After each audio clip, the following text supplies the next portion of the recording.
Welcome, listeners, to another episode of Listen, Learn, and Love, hosted by Richard Osler. My guest on today's podcast, joining me from Manila in the Philippines via Zoom, is my friend Jashon Ray Fabia. Welcome to the podcast, Jashon. Thank you, Richard. Thank you for having me here. Jashon, his first name is spelled Jashon, and that's a Book of Mormon name. How many times does that name appear in the Book of Mormon, Jashon? Twice. Just read it twice in a single chapter. I think the first one is verse 13 and the other one is verse 17. I'm not so sure, but it was during the war. It's during the war. And so there you carry this name with you.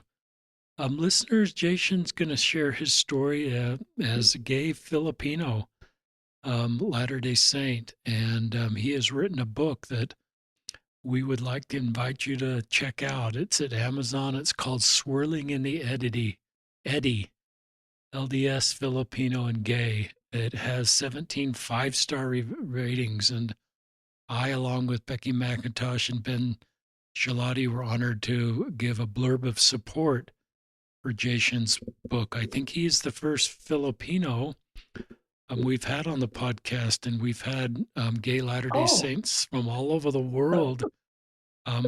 But I think you're the first Filipino, and we're recording this at 8 a.m. Utah time, which I'm kind of a morning person, and that's 10 o'clock in the Philippines, and maybe you're a night person. But anyway, Jashon's going to talk about his book, why he wrote it, a little bit of his family culture. He served a mission in the Philippines. He graduated from BYU Hawaii with a dual major in psychology and music. Second section, he's going to talk a little bit about finding the divine through service. And then he's going to talk a little bit about providing space, which is the third section of his podcast.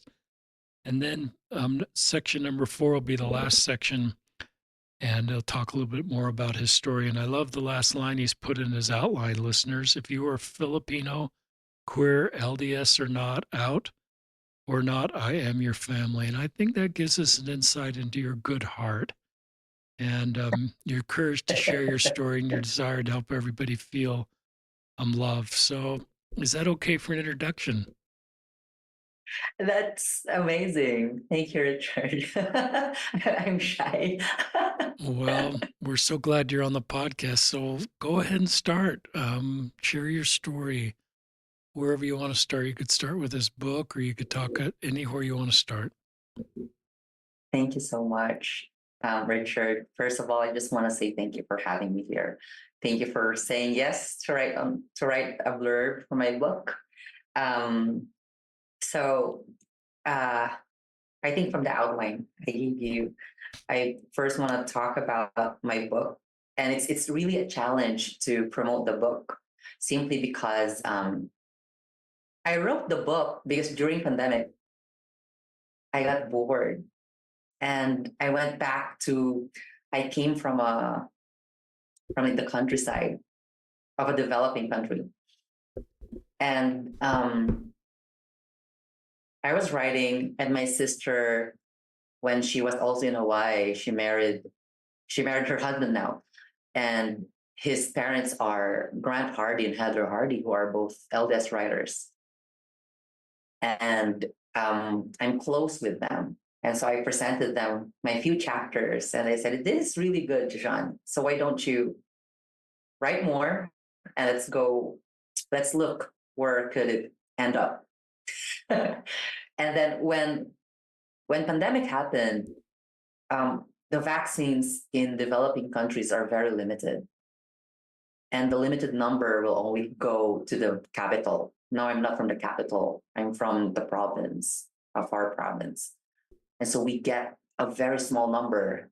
And because it's a developing country and corruption is high politically, if you're a friend of a politician, then you will get it. And we are just ordinary people. And so my parents got vaccine. I didn't have it. And we all got COVID. We had it for like a month. My dad almost died. He survived. And I almost died. I Wow. actually passed out twice, falling, hitting my head on the floor twice. And so I'm telling my friends that I used to be very smart. Now maybe I'm below average. And during my dying moments, uh, I actually prayed. And Richard, before I grew up in a family where my mom is very generous. We grew up practicing that we give a lot of material things, especially to the poor people around us. And I've cultivated that practice of giving because of my mom. And so when I thought I was going to die, I actually prayed and talked to God, and I said, if it's my time to go, I'll go. I think I lived a selfless life, although I could give more. And so I would like to live more if it's okay. And I promised to do more fundraising, do more free services, and I'll finish this book that I'm writing. And all of the money I will get from it will be donated to organizations helping survivors of sexual abuse and human trafficking here in the Philippines. And I lived. And Wow. so, when you realize, memento mori, remember that if we always think that tomorrow is promised, not until we tasted this, a taste of death, a taste of limited mortal life.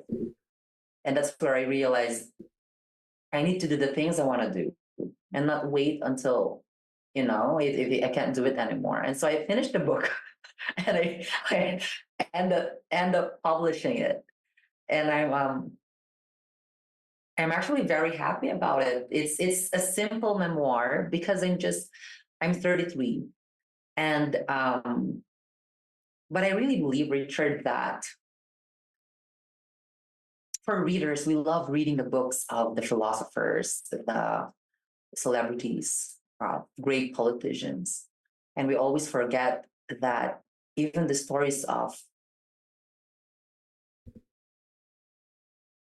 ordinary people like me, ordinary people like the person outside on the street, there's our story deserves to be told. And it reflects more of the majority of us.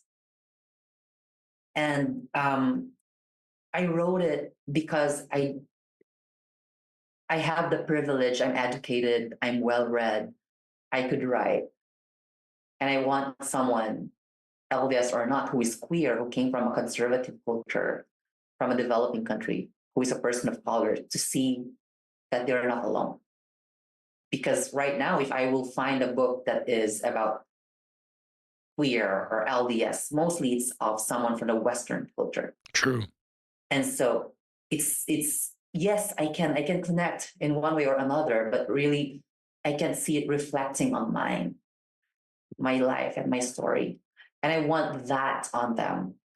And um, so it's just a compilation of stories of me growing up and my family, my culture.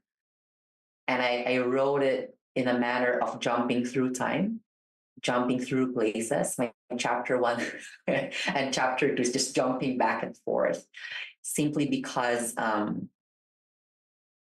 it's me opening a wound that haven't really healed. Yes, I came out. I have accepted myself, but most of the time, when there's so much shame coming from um, people in church, from my family, from the culture, I never wanted to visit those. And so it was very healing and it was very painful. And I wrote those in that manner to show that um, trauma knows no time and space. And so it's beyond that. Brokenness is beyond space, it's beyond time. And so to heal through that is to heal through space and time, to visit something that is maybe here or maybe away from you, to visit something that is not now, maybe something that is in the past, broken in the past, and something that we are anxious about in the future. Yeah, I think that's how the book goes. My me growing up in the province, in the countryside. Some of my stories when I finally loved myself when I was 25 years old in Hawaii. Um, and going to US really changed my it really changed me, and I'm so grateful I went there. You're doing a great job of sharing your story, and I love, there's lots of things I don't know about your culture. We've had a lot of guests that are obviously LDS and queer, but you've got this other dimension of your culture, and some cultures are much more supportive in the United States. A lot of cultures around the world for queer people are a lot less supportive. Some countries, it's against the law, obviously, to identify even as Mm. LGBTQ. So this is a worldwide church, and there's queer people worldwide, and there's LDS people worldwide. Your story is really important. Um, you know 4 languages. You're very articulate, so you have a lot of gifts to be able to share your story.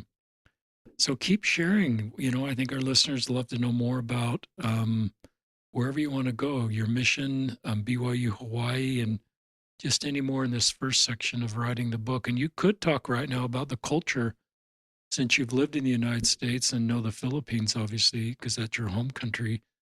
Is it harder or easier being queer in the United States or the Philippines, or does it just depend?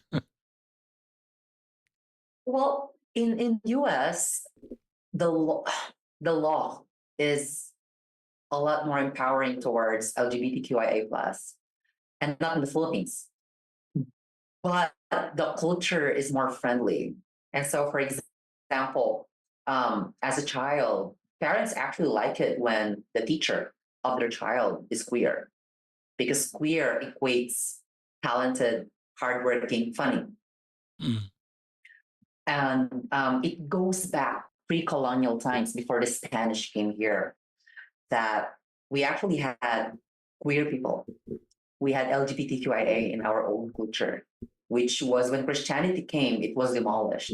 And most of them were killed. Our shamans and shaman who are cross dressers, just like in India and Hawaii.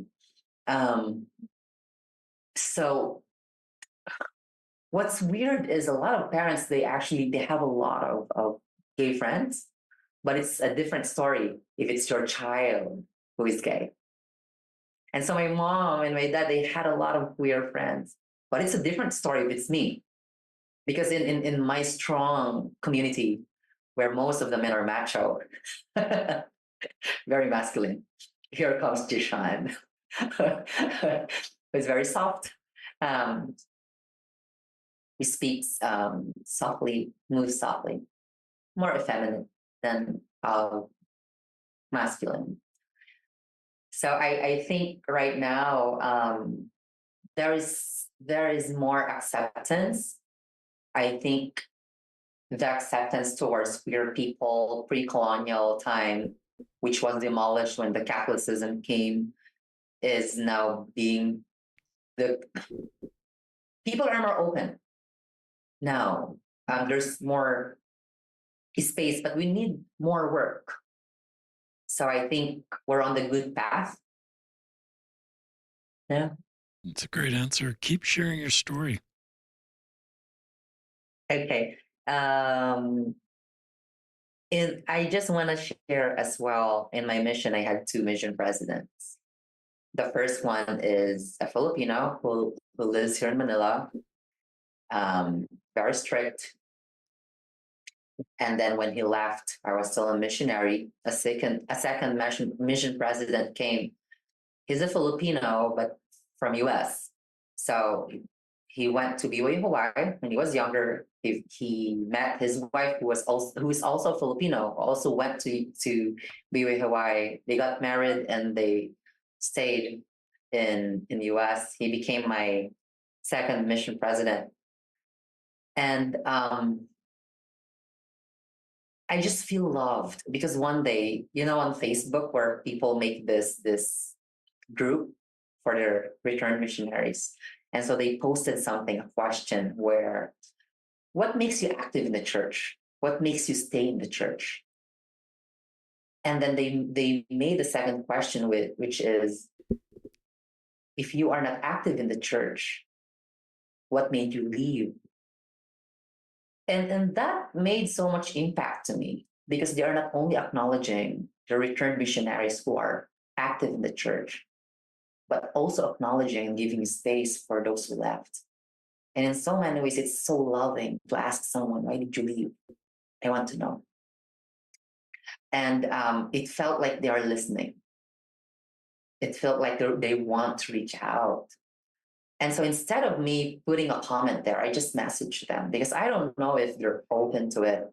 And I just told them that that I'm LGBTQIA. I was dating someone that time, and the reply was very supportive, and I felt love. And so my idea before that all mission presidents, if you do this, they don't accept this. That leaders are all this, and they will not accept this. They're not going to support you if you chose this path. That changed. And so I met a leader for the first time in my life who supported me with love and with care, without judgment, just there. And it changed the way I looked at the leaders of the church. And it changed me how, because leaders here in the Philippines are very conservative. Filipinos are very conservative Christians, not only LDS, but most Christian dominations, very much so.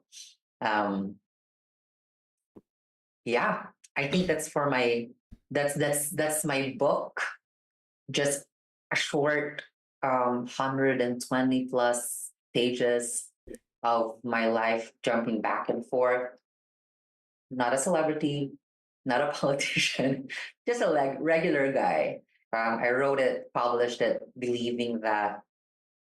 Um, oh, and I want to add, I'm dedicating this book to my classmate who was also an LDS. His name is Jordan. By the end of the book, I explained why Jordan took his life away. Wow.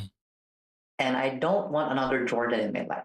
I don't want another queer child, 12 years old or maybe younger, taking their life away simply because we don't provide support. If we can't love, then why hate? If we can't support, then why abuse? And so I don't want another Jordan. I put Jordan on my book, my vivid memories with him, because he was the first queer LDS that I lost in my life. And there's another one just last year. And I don't want them to be leaving this mortal life without knowing a family within the church. So even though I'm not active in the church, if people ask me, I just tell them I'm LDS, simply because I want them to know that if there's a queer person in the church, I will go to that church. I will go to that ward. Not really because they want to go. Well, I love Sunday school, but I want them to not feel alone. I love the story of your second mission president, just interacting with them. And I love that you've done, this book is written to honor Jordan, who died by suicide, and and how much hope you can give others that you're doing this and you're alive and you've found hope in your life, and that can give hope to others. And so that's a great ministry you're doing, and it's very brave of you. Talk about when you came out. It being in a more conservative culture than the United States. When did you start to come out to people? Well, that's a very tricky question. Um, uh, because people always ask, when did you find out? And I always tell them the best answer to add. My best way to answer that question is, when did you find out that you're gay? My best question is the song from the Frozen, Let It Go. Don't feel, conceal. So my answer to that is I always know, but I was not brave enough to face it. And so I don't know when. The question should be, when did you embrace it? When did you acknowledge it? I came out. I came out when I was 25. That's great. And that's when I'm realizing, really, that's why when I was young, and my book may seem like I'm I'm I'm mad at my parents, or I'm looking at them as someone who is at fault. But it's also their first time to have a child. It's also their first time to find someone who is queer in their family. They don't know. They didn't know what to do. They didn't know how to raise the child well. They thought they thought making me do difficult chores, which were written in the book, going to cut trees during a storm. They thought it will make me a manly. I did those. Instead of making me Superman, it made me Wonder Woman. That's what I'm telling them as a joke. um, yeah, so I came out when I was 25, but when I was a child, realizing how much of because they want me to change, and they want me to be straight, not to be soft. It was very traumatic towards Yeah. me. So I'm realizing, since I was a child, I've been really depressed, and I've been having suicidal thoughts now since I was a child. I just realized that when I was in BYU Hawaii and taking counseling, when I started having counseling. We have stigmas, a great stigma here in the Philippines when you're taking counseling. And so even in US. And so I was like, I look at US as some as a place that is more open for counseling, for helping you with your mental health, that is almost impossible here in the Philippines because of the stigma. And so when I went there, and that's where I realized and worked through it with my counselor, that's where I realized it was really messy. I was a messy child. It was a mess for me on how I was raised, not because they want to make me a broken child, a wounded child, but because that's what they know. And they really don't know how to deal with it. They really don't know how to raise a gay child. And should we change this child? Should we support this child with this culture and how they were raised, thinking of queer people? And it's a shame in their family and as parents. It's very helpful to just take us back and give us some insights and just your upbringing. And thanks for being honesty with suicidal ideation and just your journey, and then getting counseling. And um, yeah, I love this quote from Brene Brown. Hmm. Fitting in is assessing a situation and becoming who you need to be in order to be accepted. And sometimes that comes from parents. Belonging doesn't require us to change who we are. It requires us to be who we are. And I Hmm. think we're learning, even in conservative cultures, that LGBTQ people are just equal to straight people, and who they are is a good thing, and we shouldn't force them into a certain narrative. And that creates a lot of pain and, and creates shame. So that's really helpful and consistent with what other guests keep sharing. I don't keep sharing your story. You could start, I don't know if on this outline, if you want to, if you want to keep talking about the book and BYU Hawaii, or want to talk about the title of this second section, Finding the Divine Through Service, or wherever you want to go. I think I'll just finish with the first one. Um, I was 25 when I finally really came out, not to others, but to myself. So I came out to myself. It was so liberating. It was like I've been holding my breath for 25 years, really. It was like me hurting and choking myself and punching myself. If I'm reading my old journal, most of my journal entry is me hating myself because I'm gay. It made me so sad as an adult. And I think one of the reasons I wrote my book is that's me going back in time. I know I could not hug my younger self, but that's me acknowledging my younger self. And in that way of acknowledgement, then maybe I'm hugging my younger self. Maybe I'm hugging Jordan. Because that's the only way I know. I think also I think it's the Mormon letters. I wrote a blog with the MLA, Mormon Letter Association. And instead of talking about my book, I talked about this a ritual, a practice that we still do here in the northern Philippines. It's called alaw. So every time we go back home, we tap our heart and we call our name as loud as you can, but in a soft way. Loud and soft, very, it's opposing, but it's like calling a child to come back home. Loud enough for them to hear you, soft enough for them to feel that they are safe to come back home. So that's you calling yourself back home. And so we call ourselves back and we tap our heart. And it's in what we do now, in my trauma-informed trainings, sometimes we tap ourselves. It's good for trauma, even when you're anxious or depressed, really. And so the same practice is used because my ancestors believe in trauma. But when we say trauma, your soul goes away. A part of you leaves your body. That's why you're not functioning. A part of your consciousness has been shocked or broken.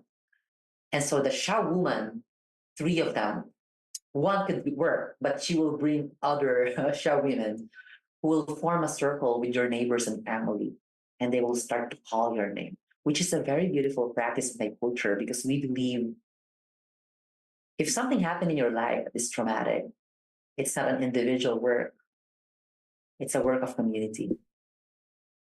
A broken soul, a broken life, a broken person because of a circumstance can be fixed, can be healed, not alone, but by the work of community, by your family and neighbors. I really love that culture. I really love that part of my culture because we acknowledge something that we are bound. Because I asked my grandma, why do we need to call ourselves? And she said, because we're bound to lose ourselves whenever we leave home. And so in this life, you're bound to lose yourself and find it. And it will happen over and over again. and it's the beautiful thing of heal and break, heal and break. And it makes me remember Christ, him to break in the garden on the cross and to heal again during the resurrection, and how the cycle goes for us, and how we will go through our own Garden of Gethsemane, our own crucifixion, and we will rise up again, and our own resurrection will happen back and forth until we die. I love that. Keep sharing. You're doing such a great job. I think I'm good with my first one. Well, go ahead for the second one. Okay. Do you have questions? I feel like I'm talking too much. Well, I think you're doing great. I think our guests are just glad to hear from you, so I don't have any questions. Okay. So I think for the second one that I want to talk about, written on my outline, is finding the divine through service.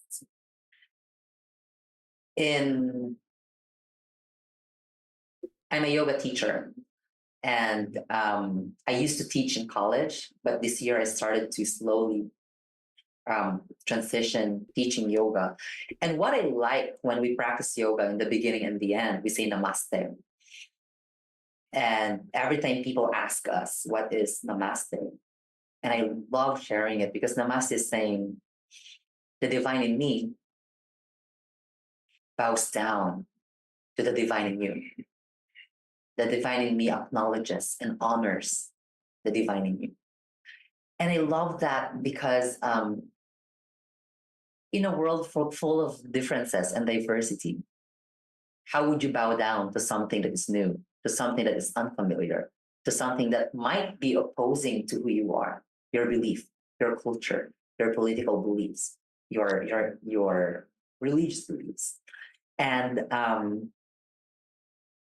so I grew up also in a culture where um, we believe that God is inside each of us, which is always a challenge to see, especially the people you're having a challenge with. Um, so right now in my life, really, um, I had some opportunities to. Most of the people are asking me, even my mom, my two sisters. My sister is in. I have two sisters and a brother. My brother is here in the Philippines. My two sisters are in US. I'm the eldest. The second one is Sarah. She's in North Carolina. She got married. Now I think she's going to live in the US. My other sister is studying in BYU, Hawaii right now. And and so my mom is always asking me, why don't you go abroad again? With your experience, with your education, with the talent you have, why stay here? Why stay? And that's what's happening in the Philippines. Because growing in life, having more opportunities is difficult, really, if the country is developing. And that's the truth. So our best doctors, our best lawyers, our best teachers are leaving, working, and finding a greener pasture outside. And one thing that keeps me here, and hopefully will keep me until I die, is I fell in love with volunteering. I love volunteering. Right now, I'm connected to organizations helping children and women who are um, survivors of abuse. I'm also connected to organizations helping people, PLHIV, people living with HIV. I'm connected to organizations who are also volunteering inside jails. So 2 weeks ago, I was inside a jail giving therapy session and yoga classes. Cool. And yeah, I think it's really cool on how before I was scared, but when I entered, I was like, um, it's not something to be scared of. I looked at it. So when people ask me, what I love when I go to church is Sunday school. I love amazing speakers. I love it when you see people, brothers and sisters and people. I also tell them that is church. And I also consider going to the poor, to the marginalized people as my church. That for me is also church. And I consider that my church, really. When I go to the jail and serving them, I see God inside me and God inside them. And I see the angels around us, literally. And it makes me cry most of the time when I'm inside because that's where I feel the spirit. And I feel God just around us. I feel the divine, not within us, but also around us, between us. And so that's what I'm doing. That's where I am right now. So I learned generosity from my mom. My mom and my dad came from poverty, like poverty. My mom, when she was a child, for brunch, if it's not rice with salt, they will be lucky six sisters dividing one boiled egg for themselves. That's for my mom. For my dad, he, as a child, he will wake up early in the morning to go to a public market, to go to the garbage and pick up something that he could cook for him and his siblings. And those are my roots. And I'm proud to say that my family came from poverty and they overcame that through education. And I never had a chance to really feel that. So growing up, I'm not rich. We're below average when we go to our financial status, but I'm privileged. I see that as a privilege compared to other kids around in my community. I came from a privileged life, not rich privilege, but compared to them, it's so much better. And so to see my mom until today, actually yesterday when we were talking, when I was back in my hometown, my mom and my dad are now school principals. And so still in their school, we still have a lot of children. They don't eat breakfast and lunch. Most of them don't have shoes. They walk hours going to school with their slippers. And most of those slippers, they have holes on the sole. And my mom would spend money to buy them food. And for that, I'm just so grateful. When she was sharing it, I just told her that I feel God because of her. And it makes me smile that she's so generous. And for that, I'm so grateful to have a mom that is so generous. And which also continued when I went to BYU Hawaii. That's the first time I started to realize on Facebook, if it's your birthday, before on Facebook, they will give you this suggestion, hey, it's your birthday. Why don't you do a fundraising? And you will choose an organization. And I was so happy I could do that. And so I've been doing that until I met some friends in BYU Hawaii where they do active volunteerism. And I didn't know that. What I know was when there's a service project in the ward, in the church, then I go. But they said, oh, Jashon, don't wait for service projects. Do it yourself. And so I met people, even a speaker who you know how some LDS who are so conservative, when you don't wear a tie or a white shirt going to church and you're the speaker, they won't let you. Until on my last Sunday in BYU Hawaii, we didn't know, but it was a surprise. Elder Holland, Jeffrey R. Holland, came Wow. to my ward, and everyone was just so reverent. I think it's because they're shy. We have an apostle here, and and this really touched my heart. One of the speakers, I forgot his name, is this American student who had his long hair, wrinkled shirt. It's not even white. It was not ironed. He was so untidy. And it made me so happy that they never asked him to leave the pulpit and to give his talk. And what really made me, I cried after hearing his talk because he talked about service and he talked about what is service and how can we help really. Can we say we are serving when we're giving something that's old? If you're giving your own shirt, is that giving? Really? And then he gave all suggestions on how to help all of the organizations, including other churches that we could work with if we need to serve. And he said something so powerful back then. He said, service is beyond organizations. And so if you are LDS, yes, it's okay to work with non-LDS organizations, non-LDS churches, if you really want to collaborate and help with them. And it blew my mind because I never thought of that. It's always like, I'm LDS, you're not. I'm not going to work with you. That's how my brain worked as a child.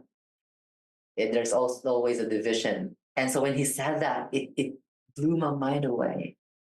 And so when I came back here in the Philippines, I used to teach ESL, and most of my students are adults, older than me. They're priests and nuns from different countries. So I teach them English. And it really touched my heart because that's where I learned more about Catholicism. And one of their covenant, especially for the religious priests and nuns, is service. And so when they share, and I always go with them, wherever they go, I work with them. And it touched my heart. And they said, we do this because this is our promise as a priest and as a nun. And when I found that out, I got jealous. And I said, I want to make that covenant as well, like an intimate promise. And so that very night, when I found it out, I really prayed. So here in my room, I have this balcony and you can see the stars. And I do it every week. Sometimes I'm walking and I just talk, and maybe people find me like crazy talking alone, but I talk to God and asking for strength and asking that I will always have that passion and love for service until I'm old. And I want to, it's a promise that I gave God.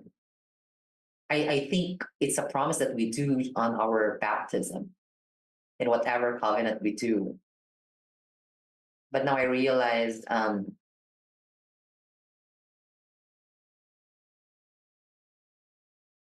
think my heart was not there, or I was not mature enough when I made those covenants. And I made my personal, intimate covenant with God that I want to live my life of service with others. Yeah, and now I believe that it's my form of activism. It's my form of bringing change, especially in my place, in my country, where not only queer people, but most marginalized people I know, survivors of abuse, people living with HIV, people who are in the jail and they're innocent. My way of fighting a broken system, I leave it to my other colleagues, the outside, shouting outside, and I honor them for that. And I'm taking the space of service. So you fight for them, I'll go on the side of healing them, providing a healing space for them. So that's where I am with with service, I think. I love your whole life seems to be focused on serving others, and it seems like this psychology degree and just the things you've done in your life, your mission has prepared you to be able to help others, especially those marginalized. Sometimes marginalized people get other marginalized groups, they see them better, they understand how they feel, they want to lift their burdens. So, you know, survivors of sexual abuse, people that are in jail, people that are HIV, and it seems like sometimes my guests that are on the margins are more comfortable stepping into these sometimes complex spaces because they just have the tools because they've had to navigate this in their own life to be able to bring hope and healing to others. So I just love, your life mission in this section of the podcast. Keep sharing. Thank you. I just also want to say, it came to my mind earlier. One of my favorite books, by Brian Stevenson, who wrote Just Mercy. It's a wonderful, wonderful book. And he said that whatever we did, we deserve mercy. And he also talked about, because he's an attorney, he's a lawyer, and he gives pro bono to most of people of color in the jail, incarcerated, on how slavery evolved in incarceration in America. And he said, sometimes someone is guilty, they're not innocent, and we put them away because we're not comfortable. We think pushing someone away makes it, will fix the problem itself. And so I think what you said is right, because I'm from a marginalized group. It's a lot comfortable for me to reach out to those who are also marginalized. But that's what also challenged me. That's what I thought in the beginning. But it's not always the case. It's what I realized, that yes, people who are queer could also be racist. People who are queer could also be sexist. People who are queer could also discriminate others. And that's where I realized that wherever we are in our life right now, it's really it's our responsibility to educate ourselves, to really always challenge what we know. to always reach out outside our comfort zone, outside our box, and to ask which part of my belief system is not helping me, which part of this belief system that I thought is Christ-like is not actually Christ-like, which part of this belief system that might be protecting me is not actually protecting me. It's keeping me away from my brothers and sisters, from my heavenly siblings, for me to know them. And so it's now going back, I thank God. I thank God, and even though I questioned it when I was a child, I thank God I'm queer. I thank God I came from a family that is not rich, that is poor. I thank God I'm from a developing country because in so many ways it taught me something that wouldn't be taught to people who came from the normal standard of life. It made so much space and opportunity for me to grow spiritually. That's great. Listeners, to keep Jashon talking, but what if you're not a part of a marginalized group? And I'm not. I'm in the middle of privilege in Salt Lake City, and every box is checked as sort of privilege. And it wasn't until I was called to be in this YSA assignment on the other side of the valley that it kind of got me out of my bubble. Our ward where I live has no financial needs. There's no one on welfare. But then in this assignment, I met people that are outside of my normal circle. And as Jashon was talking, I just wrote down a bunch of different groups of people. I met undocumented workers, and that humanized undocumented workers for me. I met people of different races. I had the chance to give priesthood blessings to Hispanic members, Black members, and felt God's love.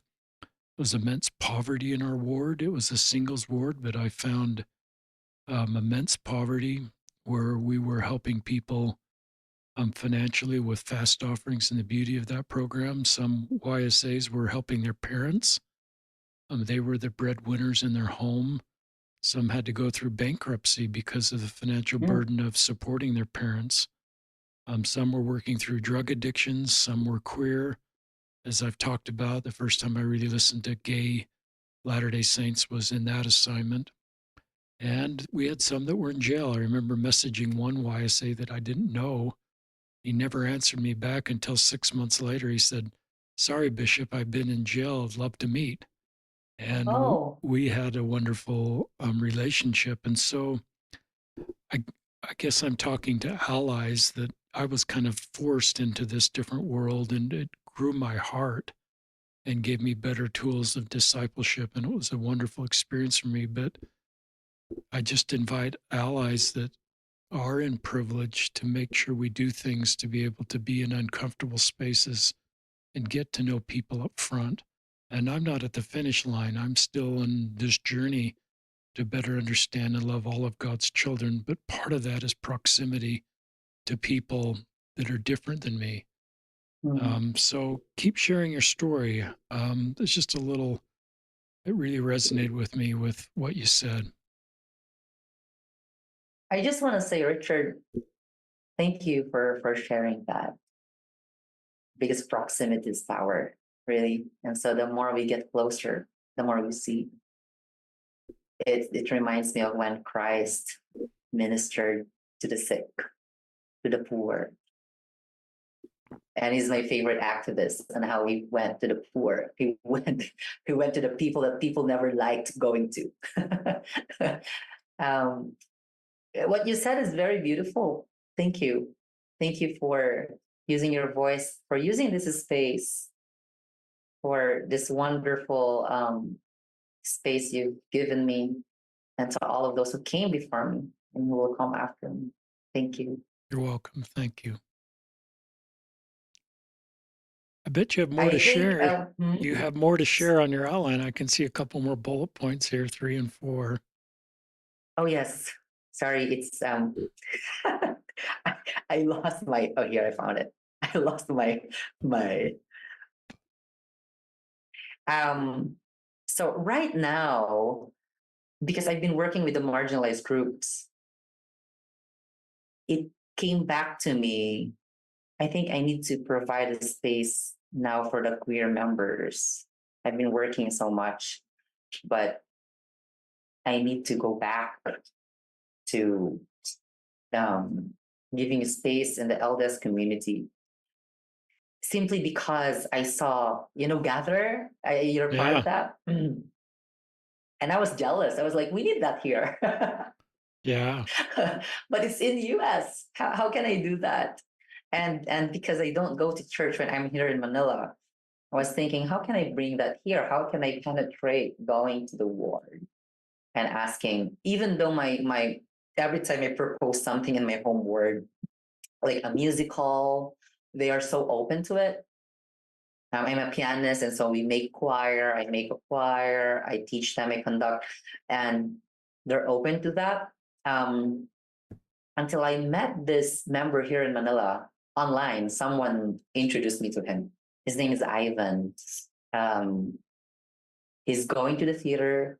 I've seen videos of him doing drag show, and so I've never been to a drag show. I don't think I will do drag, and I know some people, especially conservative, they don't like the idea of that. But he's active in the church, and so it made me so happy to find someone who's doing this and at the same time active in the church. And so I contacted him and told him, "Hey, have you seen Gather?" And he's like, "No, no, no, no." So I showed him some photos, some links, and I told him, "We need that here." I think I lost you. My internet is bad. I'm And so hearing I told him, you're good.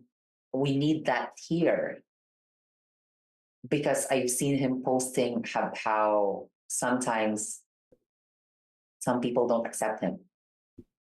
And I know that. I know that journey when I was younger. Now I don't care when people don't accept me because I love myself. Good. So regardless if they accept me or not, I'm fine. But I know the feeling where you need this recognition and love from others. And as we should have that. We need that. We need people's acceptance, especially in our home circle. And so the third temple here in the Philippines, we just had an open house. It's in my home state. I went there and met my friends and said and contacted them on how in the open house everyone is welcome. And so I said, we need that open house or not. We need people. We need the house. We need the church to be open. Like every day it should be an open house, especially for us.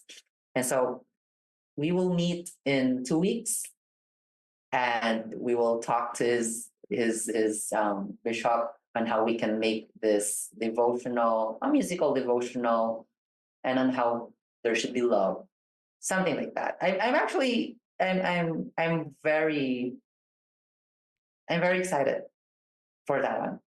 That's great. That's great. I think I could go with the fourth one because I think I'm over time. You're doing good. There's still time for this last one about family. Okay. Um, right now with my parents, and this is sudden. This started last year. I My mom expressed herself verbally that she supports me in whatever I choose in life and that she loves me and that makes the difference. My dad, our relationship was rough, and I would say that even though it's traumatic, right now the adult me won't blame him Oh, because I see that knowing his childhood was tough, knowing how it was difficult life for him. And so he doesn't know how to express himself. But in his action, I actually kissed him this morning. I kissed both of them goodbye. And I told them I love them. And I'm happy I did. And I'm happy that we're all healing from the messy way of our relationship started simply because I'm gay. And no one knows what to do and on how even they're now under 50s, 54 and 56. And I'm glad on how it changed. I'm glad the healing came, even though I'm 33 now. I'm glad it came. And I'm glad that when we went to our relatives, so in Asia, when you say about family, it goes to your second and third cousins. And the second cousin of my grandmother and my grandfather. So it's just an intricate web. And so we went there and met the second cousin and third cousin of my dad. And when people ask me if I have a child, I just tell them I'm gay. If people ask me, why do I speak so soft? I just tell them because I'm soft, I'm gay. And it's my first time to see myself not scared to go out of my room and to talk to my relatives, not scared of them asking me, why am I soft? Why do I speak with a high pitch? And it's my first time to see my parents not having this shameful face when I say that. It was very healing. And it gives a breather in the room that whoever comes, so in my family, both mother's side and father's side, I have one queer cousin here and one queer cousin here. And I'm always telling them, you guys should be lucky because they accept you because I got all the hatred and rejection when I was a child. So they got it easy. And for that, I'm just so happy that my cousins are accepted. No need for heartbreaking treatment anymore. And even though it's sad that I prepared the way for that, I'm glad that they came a little bit later after me. And so no need. The acceptance is there, not only for me and my family, but to the bigger part of my family. And that's why I put it there on my outline that I tell this to my students. I always tell them that while here in the Philippines, because they're from Myanmar, Africa, Southeast Asia, Europe, my family is their family. My mother is their mother. My father is their father. And I realize that the same thing I've been telling my queer younger friends. If they don't have family who is supportive of them, I am their family. My house here in Manila, my family in the home province is their family.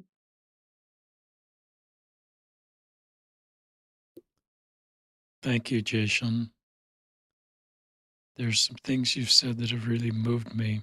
Um, Earlier in the podcast, when you're talking about being gay and you talked about and coming out, you said this phrase, it's like holding my breath for 25 years. And then you said no one should hate themselves. And you do a good job of just bringing us into your world and what that was like for so long. And I just sense you just love you, all of you, and have no shame for you. And I believe God feels the same way about you. He's made us all different for a good reason. And some of those differences don't fit into cultural expectations or norms, but I hope we're improving. I love this, Grace, about your dad. It's helpful for all of us. And you said this line, the adult me won't blame him. It doesn't dismiss the pain or the trauma.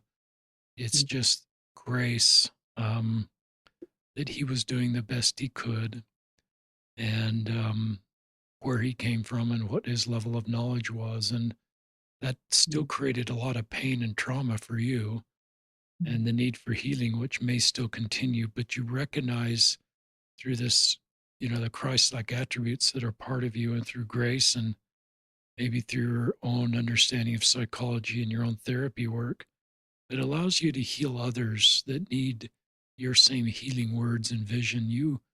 This isn't theoretical for you to be able to heal other people. You have this woundedness that's come a part of you, and you can then help other people. And then you kissed him goodbye this morning, your mom I and your did. dad, and that's probably outside of the cultural norms, but I think it's part of your family culture. And you know, I it's just it's a beautiful part of your story. And to me, it's a beautiful part of your family story. And um, I just love that. I'd love you to talk. You've done a really good job of this. I'm thinking of Jordan, who died by suicide, your friend, Mm. and talk to listeners that might be suicidal. You've kind of helped them already, but if there's someone listening that's suicidal and, just feels there's no hope and it's just so hard for them, they're just wondering, is suicide the answer for me as a gay, person? Talk to that person. I always say that I used to say when you are feeling like you want to end your life because of this and that, then ask for help. Then lately, only this year, it made me realize, well, sometimes they ask for help. Sometimes their actions. Sometimes you see them all the time quiet. It's them screaming for help. And I think it's time for us outside to be more sensitive. And why do we need to wait for someone to be abused to show that they belong? Why do we need to wait for someone who feels like hurt and pushed aside before letting them in? Why don't we let others in?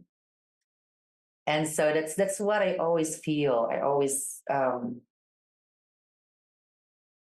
when I go somewhere, when I go to church, yeah, usually in my ward, you would see friends, cliques, and you would see the new faces, the people who came from humble beginning to be sitting in the corner. No one would talk to them. So we talk to them. I would see a member who smokes. I would talk to him, and not because he's smoking, I just talk to him without telling him to stop smoking. I just want him to know that he belongs wherever he is. I think it's our job really to, without judgment, but with kindness, to make someone they belong, regardless if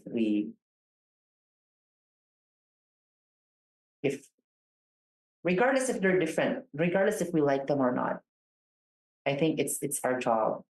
And for those kids who might think they're alone and